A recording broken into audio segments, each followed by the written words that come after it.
Look, I mean, the two broad categories of issues appear to be: one, praising the achievements of his government, and two, attacking the Congress party. This seems to be the broad motif.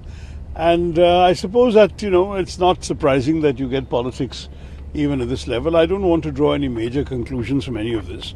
One thing that, of course, concerns all of us is the issues he did not address. There was no reference whatsoever to unemployment.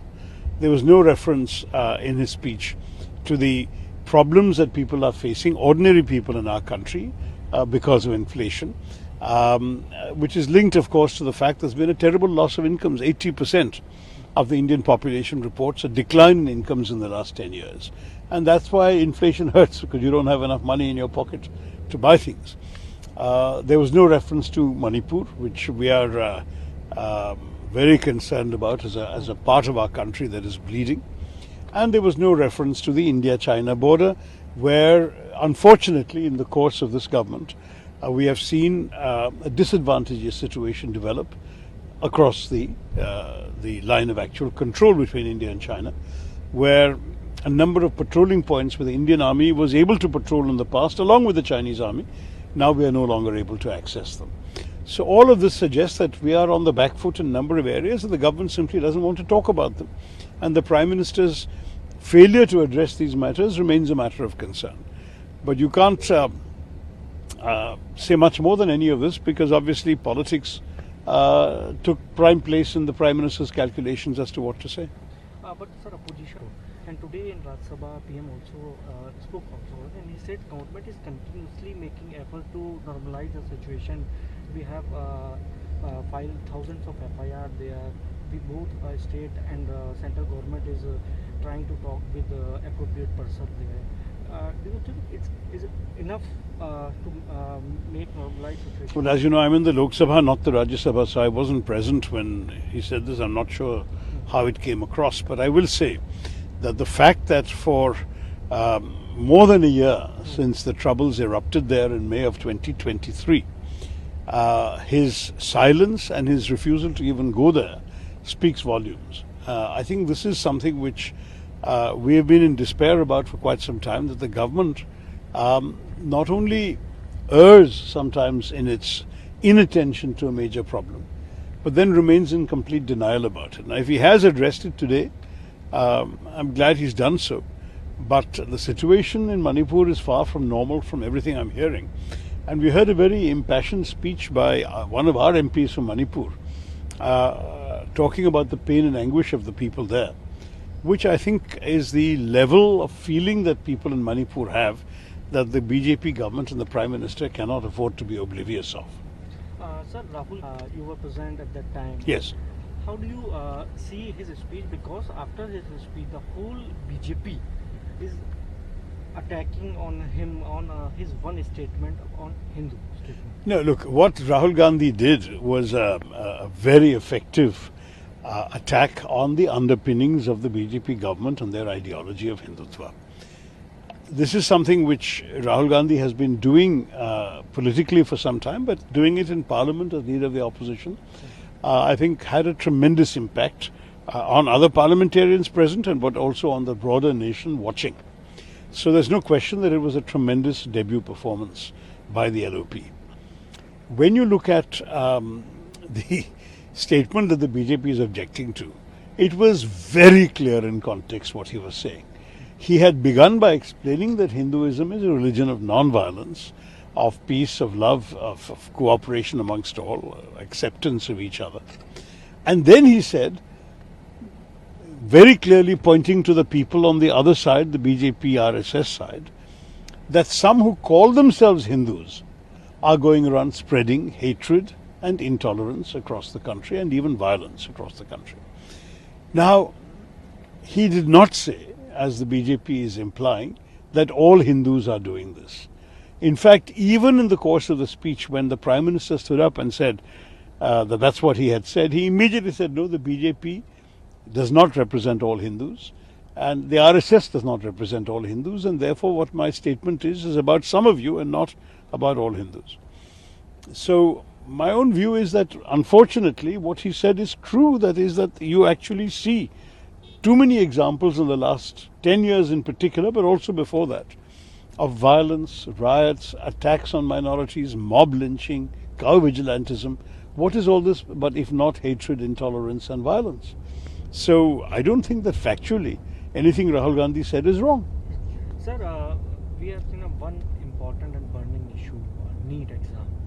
The lack of should need to take by government side, sir, because it's a very We have made it very clear that we wanted a discussion on this subject because we felt that the lives, future, expectations, preparations, hard work of lakhs and lakhs of students had been placed in peril by the government's attitude. Now, today I believe the government has announced that they will reschedule some of the exams that were postponed to 26th and 27th of July. So the argument that the students cannot be placing their lives on hold, that has been addressed, and that is a good thing. I just hope that the exams are conducted fairly, that the opportunities are given to everyone, including some of those who had to change their places of exam centers because they had to travel to other cities far away from their home states, and then the exam got cancelled, they had to go back. So you have to make some adjustments for all that. And I also hope there'll be no further paper leaks. The paper leak culture, which has unfortunately affected a number of North Indian states, is terribly devastating because it gives an unfair advantage to criminal elements and penalizes the genuine hardworking students. That is something the government must take steps to prevent. And I think clearly there are very many fundamental issues about NEET that the various political parties have raised. Addressing the immediate exam situation is one thing, but looking at the larger problem of these exams, how they're conducted, what they mean, and how they're administered by the NTA, and whether the NTA should in fact be doing all of them, all of that remains to be handled by the government in the time to come. Congress always, is it necessary to ask Dharmendra Pradhan designation on this issue? Look, in politics there's always a demand for accountability, and normally, just as in the old days when a railway accident occurred, the railway minister would offer to resign. It was a feeling that in this particular instance the education minister had to be accountable. But I think that is for us more a symbolic gesture. The important thing is to address the genuine problems being faced by the students of this country.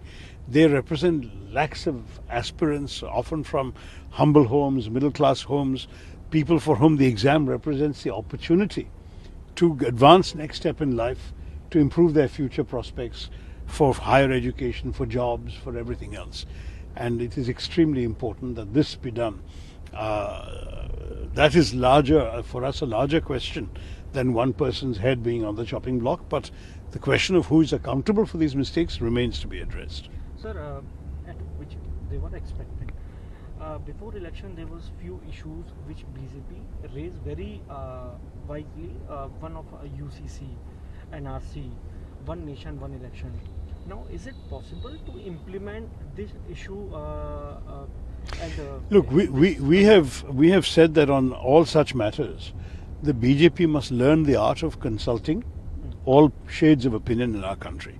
The opposition now has the strength in Parliament, but whether we have the strength or not, such major, far-reaching ideas should not be steamrolled across the country. They should be brought in, if they want to bring them in a spirit of discussion, of hearing other people's opinions, and then come up with a situation. First of all, don't forget that they themselves are a coalition government. They may have to persuade their own allies first before they can bring something approved by the cabinet into the parliament. And before bringing it to parliament, they should also change some of their ways of functioning. For example, when we were in power, 86% of all bills were referred first to standing committees of parliament. In the case of the BJP government, in the last government, only 14 or 16% of bills were brought to Parliament. That's wrong. The standing committee should have a chance. All parties are represented in these committees. They can go into bills in great detail, they can study them properly, and they can come up with an understanding of what exactly the issues are. Then you actually have a detailed discussion in the committees without cameras, without drama, but focusing on the merits of the issues.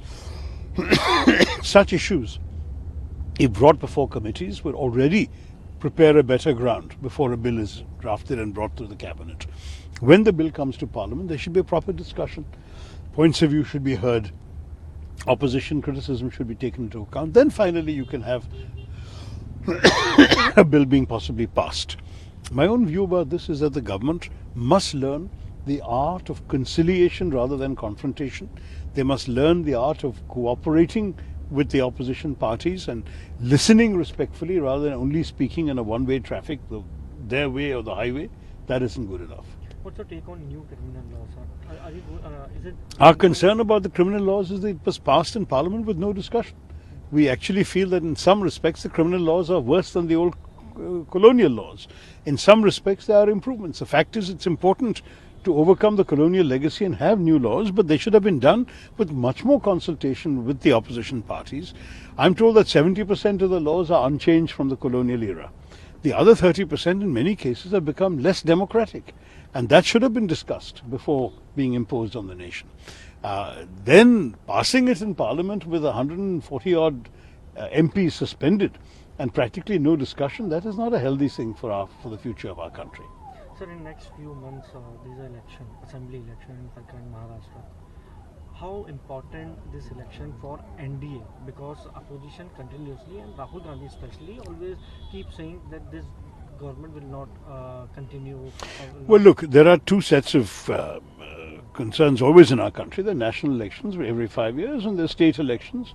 And because the calendar is not in sync, you find that practically every 6 months there is an election somewhere. The BJP has won some and lost some, even during the time they were in power with a good majority in the centre. They lost a few in the states. And we are convinced that at this particular time, certainly in both Maharashtra and Haryana, and to a great degree in Jharkhand, the NDA is going to face a tough time with very strong opposition from our side. So we're looking forward to these elections. Sir, what's your take? And is it, that's a big tragedy. I've expressed my condolences already to the victims' families and their loved ones. I think certainly the conditions under which this stampede occurred definitely need to be addressed, and a serious step ought to be taken to ensure that punishment is imposed upon those who were so careless as to make arrangements that cost so many lives. That was a very sad thing. I hope that the government is taking immediate and necessary measures on this matter.